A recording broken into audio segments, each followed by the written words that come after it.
So first and foremost, I want to give all praises to the Most High Yahweh, and we do so in the name of Hamashiach Yahweh Shah, and I pray that this lesson is further edifying to whoever it comes across.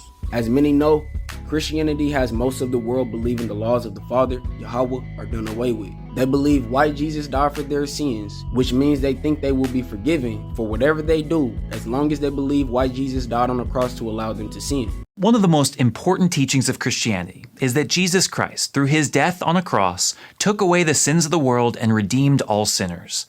Every Christian, everywhere, believes this. In reality, this is not biblical. And even though we are no longer under the law, the New Testament lets us know the law still plays a major role in our salvation. With this being said, today's video will cover the necessity of the law. In doing so, we will establish its position in our salvation while proving it's expected to be practiced by all believers. And Lord willing, whoever has ears to hear is further edified. So let's start in the book of Romans. So Romans 6:11 through 13, starting with verse 11, and it reads, "Likewise, reckon ye also yourselves to be dead indeed unto sin, but alive unto Yahweh through Yahushua HaMashiach our Lord." So here we see those who believe in the Messiah, Yahushua, are dead indeed unto sin. And when most people hear this, they assume sin no longer affects our mortal bodies, which would imply we can sin without facing any repercussions for our actions. And this is what we would call a false understanding. That is without a doubt the dumbest thing I've ever heard. You are a fucking idiot. In reality, when it says we are dead to sin and alive in Yahushua, it's telling us we should no longer allow ourselves to sin willfully, and instead we need to live in righteousness under the name of Yahushua, which ultimately brings us closer to the Father, as it is established in John 14:6. But to prove this point, let's keep reading. So verse 12, and it reads, "Let not sin therefore reign in your mortal body, that ye should obey it in the lust thereof. Neither yield your members as instruments of unrighteousness unto sin, but yield yourselves unto Yahweh as those that are alive from the dead, and your members as instruments of righteousness unto Yahweh." So in verse 12, we are told not to let sin reign in our mortal bodies. And due to 1 John 3 and 4 telling us that sin is any transgression of the law, the only way to keep sin from reigning in our bodies will be to avoid any transgression of the law, proving it's still expected for us to keep it, which means it's still in effect. As for verse 13, here we are told not to yield our members as instruments of unrighteousness unto sin, which means we are not supposed to use our body parts to commit sin in any way, and instead should use our body as an instrument of righteousness for the Father, Yahweh, which is also part of how we make our body a living sacrifice, as we are instructed to in Romans 12:1. With all this being said, so far we've been told to live in righteousness, avoid sin, and allow our bodies to be used as instruments of righteousness, all of which can only be done if we kept the law. But to further the point, let's dig deeper. For this next section, we will remain in Romans chapter 6, but now we will address the position of the law when dealing with grace. So Romans 6:14, and it reads, "For sin shall not have dominion over you, for ye are not under the law, but under grace." Now when Christians read this verse, they immediately hyper-focus on the section that says, "We are not under the law." And with these few words, they forward an entire doctrine that claims the law is done away with. However, being under grace does not remove the presence of the law.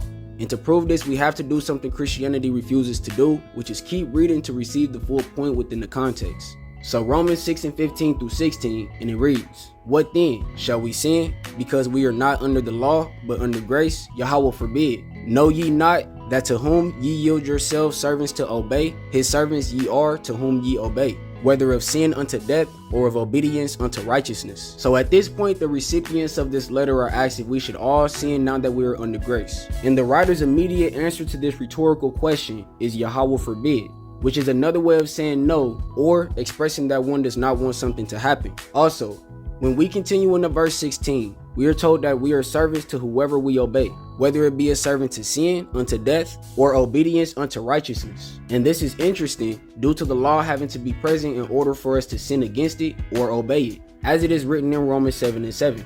With this being said, when verse 16 told us to be servants to obedience instead of sin, it was telling us to obey the law in righteousness instead of breaking the law and living in wickedness. And due to verse 15 telling us we are under grace during our obedience to the law, we can't claim grace removes the law in any way. Now that we understand grace and the law exist in cohesion, let's figure out how the law and grace play a major role in our salvation today. As for those who have supported the ministry for a while, I'm not gonna lie, we have already covered some of this, but it's been a long time since we touched this topic, and we all need refreshers sometimes. You are gonna finish your dessert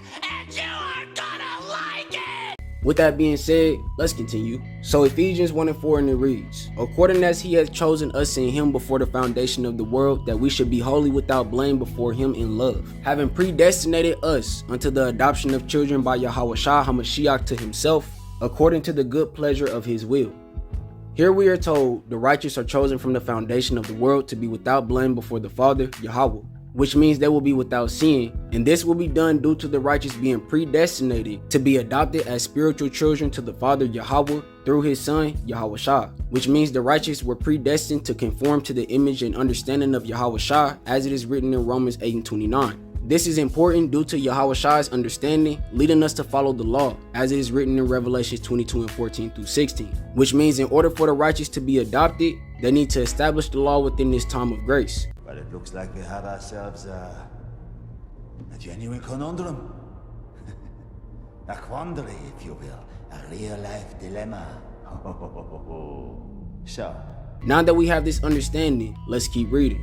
So verse 6, and it reads, to praise the glory of his grace, wherein he hath made us accepted in the beloved.